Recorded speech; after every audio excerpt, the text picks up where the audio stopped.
Helldivers 2 is satire, and the community of the game is using language from the game as a sort of rallying cry, a common language that's used in just about any game that we play because, well, that's how communities are built in the first place. It's no different than For the Horde from World of Warcraft or Rock and Stone from Deep Rock Galactic. It's something that we do in a lot of other games. Now, with that said, when you have a game like Helldivers 2, where it takes a concerted effort from a community to be able to accomplish a common goal, like Helldivers 2, that's driven by a game master, well, you're going to have a really strong community that forms around that game. And that community, that camaraderie, and that language is being misunderstood and misrepresented by some people in the media, and I want to take time to discuss that. So instead of spreading managed democracy, today this message is brought to you by the Ministry of Truth. In a recent article from Polygon, written by Diego Nicolas Arguello, he writes, "For some Helldivers 2 players, the fascist roleplay has gone too far. They talk like we're actually soldiers." The article reads, "It took Gantz the Demon 10 days to be able to play Helldivers 2 again. On February 21st, TikTok user AJ Gaming shared a video featuring Gantz killing them. This sequence went viral overnight, garnering 4.8 million views as of this writing. A subsection of the Helldivers 2 community hung up on the politically charged satire theme of the online shooter, labeled the player as a traitor, and began inciting others to shoot on sight. Alongside dozens of TikToks campaigning for a witch hunt, Gantz's PlayStation account was temporarily banned after receiving hundreds of reports. Just a mere few weeks after the launch of Helldivers 2, in which thousands of players were forced to wait in queue due to the servers being at max capacity almost every day, Gantz the Demon was immortalized in fan lore. According to Gantz, however, it was all a misunderstanding. The team kill, or TK for short, was payback for a friend being attacked by two random players in a team of 4. Gantz then avenged them, which is the clip we've all seen. The Gantz situation has since cemented itself as an example of how the in-game theme of fighting a war together, for better or for worse, resounding with the community beyond the game itself. After conducting interviews with over 60 players for this article, it's clear that the propaganda for Helldivers 2 inherently encourages players to band together. But some are acting in bad faith, spinning the clear satire into overly serious roleplay, one that extends beyond acts of consecrating someone as public enemy number 1. Toxicity has become a popular topic around the Helldivers 2 community as of late. Over at the game's subreddit, there have been discussions around pursuing and rejecting a certain meta or playstyle. Players told me that these conversations have allegedly led to some players kicking or TKing people who didn't abide by the consensus. The uptick in TKs has also been attributed to Gantz, as the user told Polygon he's seen several copycat accounts on Discord and TikTok. I take time to pull up articles like this because I feel like they don't get challenged enough, and it paints really broad strokes across an entire community. In my eyes, articles like this only serve to stifle the creativity of developers unless they fall in line with niche beliefs that don't hold true in the court of public opinion, and you're going to see more of that as we read on. Now, while I've been relatively active in the Helldivers 2 community, making content around the game, following their socials, and watching for announcements, this fiasco with Gantz never crossed my radar until I read this article, likely because outside of a couple Reddit threads and a TikTok, well, that's where this story lived and died. They start off the article with blatant cherry picking. They are fixated on fascist roleplay and toxic behavior off of TikTok because that's the most credible sort of evidence for a community's behavior. A video of a toilet can go viral on TikTok.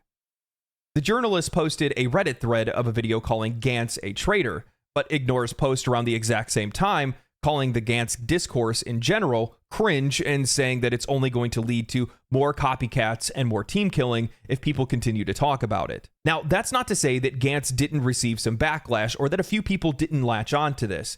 Things like this happen in all games regardless of the game's themes or narrative. This is just typical internet culture doing internet things painted in the language of a specific community, not indicative of the community itself. Reading this article feels like I'm listening to my mom terrified about something that she saw on Dateline or 2020.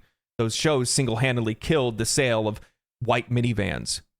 I'm sorry, are we supposed to believe that witch hunts are somehow unique to Helldivers 2 when we can look across the entire internet culture and see that it's something that's just intrinsic to it?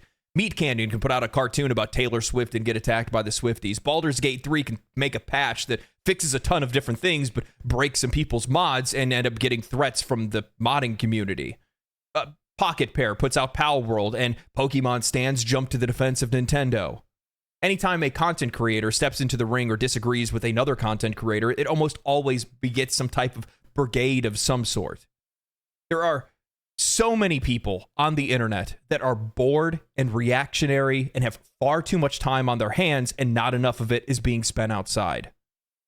I can have sympathy for Gantz, for the player, but at the exact same time, I can know that it's not the game that's the problem, it's just internet culture and just people being bored and looking for something to latch on to be a part of some kind of group. And to be honest, I would see the game being less of a problem and more articles like this, because it's just confirmation bias. It's fear-mongering. It's discussions that are agreed upon within a echo chamber that couldn't survive within the light of day. The article continues by saying, such hostility is unfounded in terms of the game's mechanics alone. Some of the players interviewed said that they've seen players embrace the game's emphasis on cooperation, and that this attitude has been more prevalent than instances of toxicity. This is thanks to multiple factors. All players receive the same awards upon extraction, and there's a bonus for the number of players who make it out alive from a mission. Moreover, everyone is working towards the same goal, completing objectives to help liberate planets in an ongoing war. Keeping teamwork in mind, especially for higher difficulties where an organized squad can be the decisive factor in a tough situation, is an integral pillar of the game's experience. I haven't seen this much love among a community since the Halo 3 days, Haru Tachibana said over Discord. The game gives everyone a sense of pride of being a piece of a greater puzzle. You see players actively fighting in a world below you, and you get the surge to dive down and help them.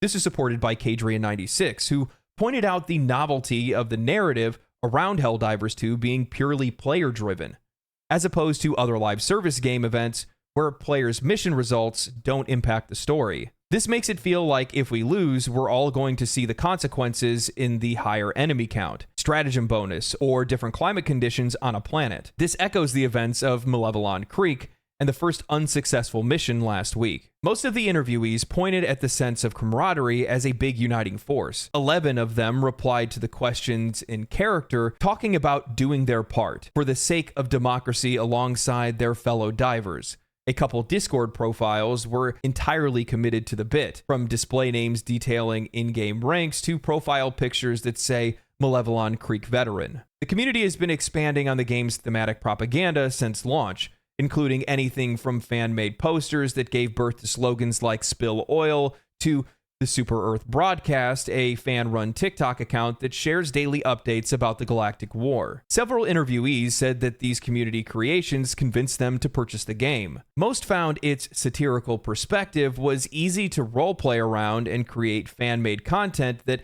adds to the world building. Others expressed concerns for those players who are taking it to an extreme. Now, I really appreciate them bringing this in, because this is one of the things that makes Helldivers 2 such a special and very unique game, not just from a community perspective, but also from a player perspective. I can't tell you guys how many times I am playing alone, off stream, and I'm just looking for planets where players are 2 out of 4 players, 3 out of 4 players, because they lost somebody for some reason or another. Somebody got disconnected or had to get offline, whatever it might be, and I get to be the hero, dive in and help them out, save them from certain doom, and doing my part. But that's all just a bit. That's all just us enjoying the game, enjoying the lore of the game, and things like that. Taking it more seriously than that just feels a little bit more ridiculous than anything else. But then pointing out how they've continued to make propaganda and things like that for the game. Well, a lot of that just has to do with keeping players engaged in playing the game. Many players that are still playing the game now, there's a ton of people that have already unlocked everything that the game has to offer, already have hit level 50, and they're still playing the game every single day. Why is that? 2 reasons. One, the game is stupid fun to play, but the other reason is that we're constantly working together towards a common goal and towards a major effort of some sort, especially when the major orders hit. To give you guys a really good example, just last week, we freed T and Quan. As a result, we unlocked mechs in the game. Now, while that was content that was slated to be released regardless, there's a really good chance that if we did not free T and Quan, we would not have mechs right now. 6 months from now, a year from now, we are the ones that freed T and Quan. We are the ones that brought mechs into the game. Now, they could have pushed that content back if we failed that mission, but it's still us that brought it into the game. That is so beyond f***ing cool. The article continues with, something about Helldivers 2 makes the people taking it too seriously a very big problem. User VV Gaming said over Discord. They talk like we're actually soldiers. I get role-playing. Hell, I love role-playing. But so many people get so into the war aspect that they fail to realize that not everyone cares as much as them. She added that there's been an increase in people who are only interested in watching the numbers go up. Baptized as creekers by the community, they tend to spew toxicity against anyone whom they consider to be hurting the war effort by not taking part in major orders. Part of this hate has been recently directed towards the developer Joel, who's been described as Helldivers 2's Dungeon Master in an interview with PC Gamer. The community seems to have latched on to the name, and now he's the face of the Galactic War as a whole. And I cannot imagine that it's good for his mental health, VV Gaming said. I think anytime you have a game that requires a concerted effort for everyone to accomplish a goal together, you're going to have some people asking a question, why aren't you doing your part to help along? Major orders are orders that are limited time, and if we fail them, we don't get the rewards for doing the activities required to accomplish the major order. So if a bunch of players are not doing what they can to accomplish the major order, then yeah, players are probably going to be upset because they put the time and effort in to try to complete that goal. I think something really similar to this kind of reminds me of like World of Warcraft or Final Fantasy XIV when it comes to raiding. When you have that one party member that just isn't doing their part, that isn't learning to fight how they're supposed to, or isn't participating, or not showing up, even when the entire group is making sure they're taking the time to do so, well, players are going to get upset as a result. Is that them taking the game too seriously? Yeah. And it is a video game, so players are going to do whatever they want. It's their free time. It's their enjoyment. So I can understand that. But at the same time, it's pretty easy to understand the people that would be upset as well. And by the way, I've had plenty of people pop into my stream and have asked, after we freed T and Quan, why aren't you back in the creek? And I just ignore them, like any sane person would. The writer continues with, players have found other ways to combat the hate. The Super Earth Says Trans Rights Discord server, a queer-led group of 70 current members, is one of several sub-communities that sprawled outward from the official Helldivers 2 Discord. The channel Bigot Watching collects hundreds of messages and interactions where users in official Helldivers 2 channels, such as Helldivers Official Discord, had insulted members of the Discord using slurs and threatened them via DMs. In screenshots shared with Polygon, these users had explicitly used Nazi speech to primarily target trans and furry folk, as well as using images of related paraphernalia such as SS uniforms in their profile pictures. Developer Arrowhead did not respond to Polygon's request for comment about any of these issues in the time for publication. The problem here isn't actually the bigots. Those are an unfortunate fact of life that can never be fully eradicated, user Bapanda said over Discord. The problem here is that Arrowhead's official spaces have made the deliberate decision to silence LGBTQ+ voices under the guise of banning any political discussion, as if people's identities are political, and as if the game wasn't created and marketed as a heavy-handed piece of political satire. When Wendy Wilson joined the official Discord, she asked if it would be possible to add pride flag capes to Helldivers 2. She told Polygon since she's been receiving messages telling her to keep your shit out of our game, followed by slurs and harassment after she changed her profile picture to a trans flag in protest.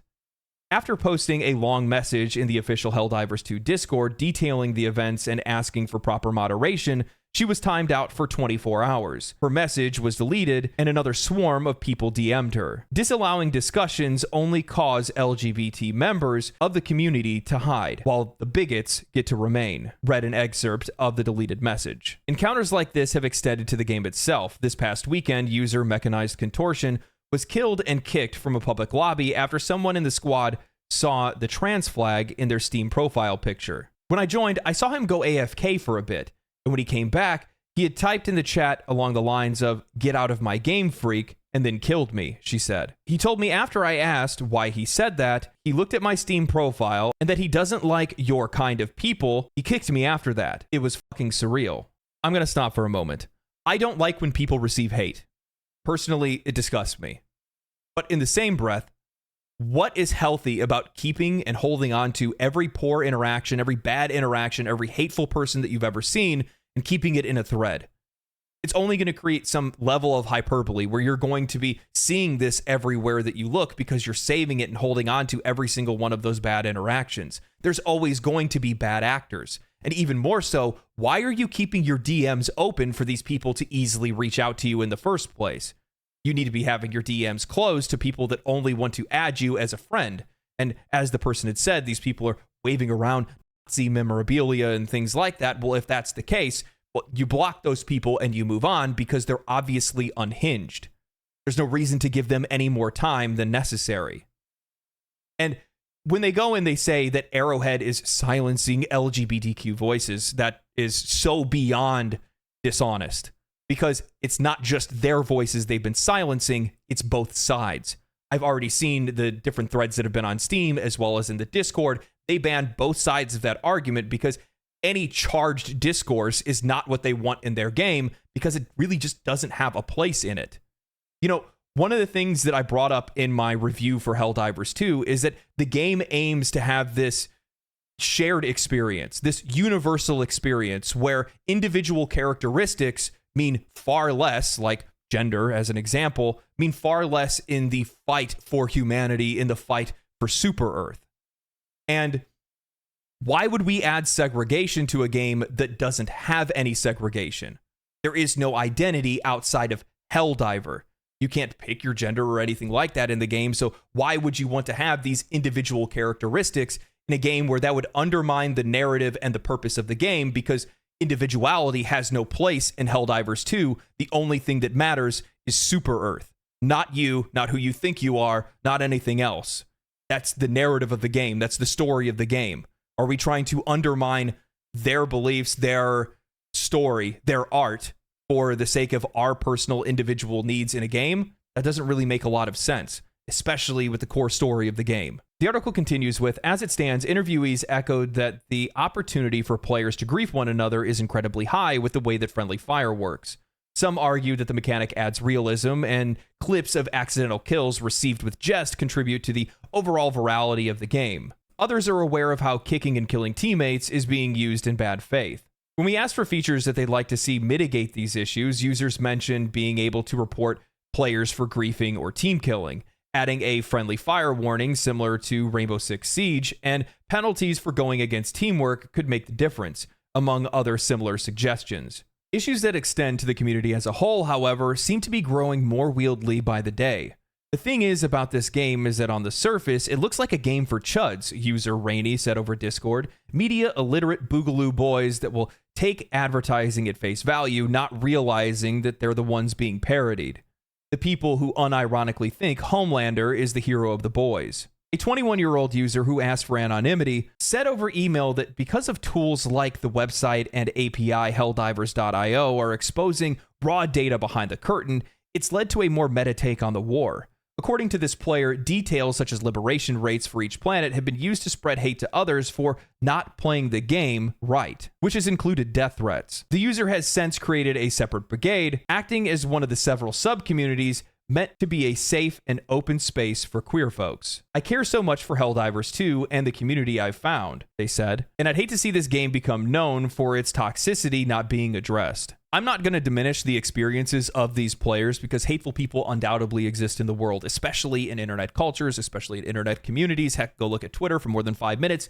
You're likely to find something that feels pointed directly at you.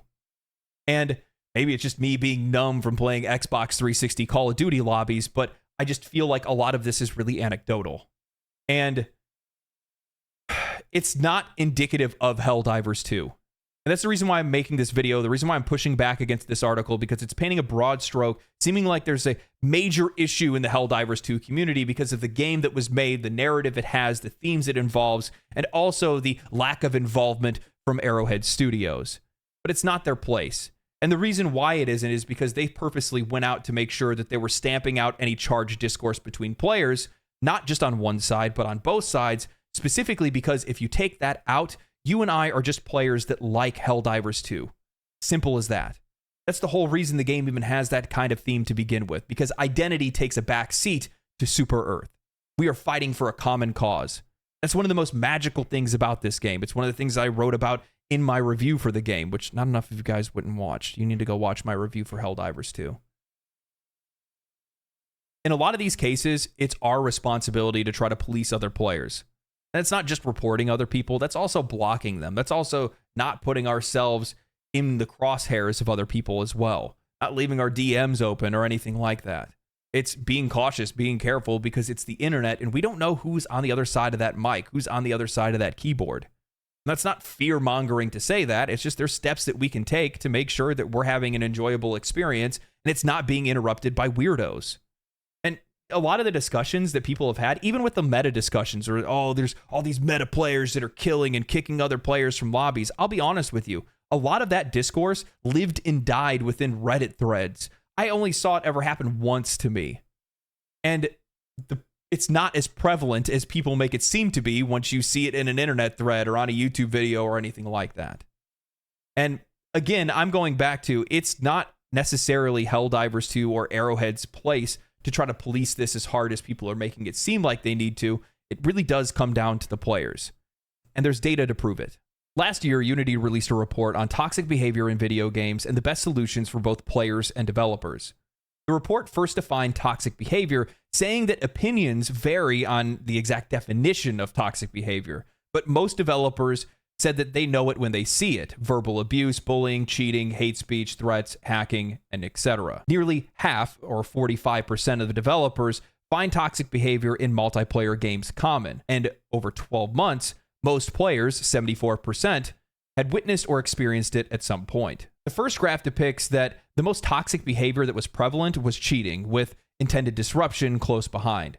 Furthermore, the data provided showed that globally, first-person shooters, sports racing, and battle royales are seen as the most toxic genres in the US and UK, while South Korea point to role-playing games, strategy, and battle arena/MOBAs as being the most toxic. But what I found most interesting about the report was in section 2, where they say nearly all players are taking action against toxicity. 96% of players are taking action against toxic behavior using methods like blocking and reporting, up from 66% in 2021.